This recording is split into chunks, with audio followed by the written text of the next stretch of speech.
એક 25 થી 30 વર્ષની ઉંમર એવી છે ને કે તમે લોકો ક્યાંય પણ કોઈ નવા લોકોને મળો કે જૂના લોકોને મળો, લોકો એક જ સવાલ પૂછે કે શું તમે સેટલ થઈ ગયા, શું કરો છો આજકાલ.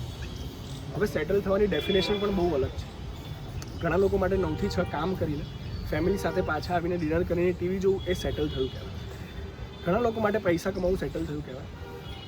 પણ શું સેટલ થવું એ પૈસા કમાવા સુધી જ સીમિત છે?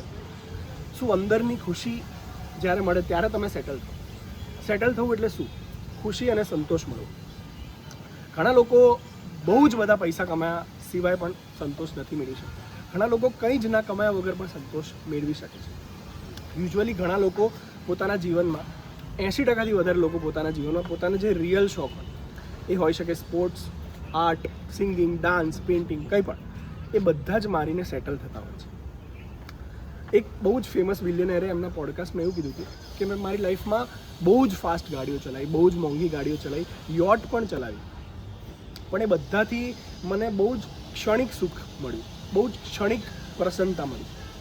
મને અસલી સુખ મળ્યું હ્યુમન રિલેશનશિપ્સમાં, એટલે કે માનવીય સંબંધમાં. એ મિત્રતા હોઈ શકે, એ ફેમિલી સાથેનું એક બોન્ડિંગ હોઈ શકે, તમારા મધર ફાધર સાથેનું બોન્ડિંગ હોય છે. તો હ્યુમન રિલેશનશિપ્સમાં જ દરેક માણસને સુખ મળે છે. તો શું આપણે એ વસ્તુ ચેઝ ના કરવી જોઈએ rather then all this materialistic happiness?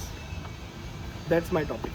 Thank you so much for watching. મારું નામ છે સત્યવ્રતસિંહ રાણા અને આ મારું એક બહુ જ નેચરલ અને ઇમ્પ્રોમ્પ્ટુ ટ્રાય હતો. Thank you so much for watching. I look forward to seeing you.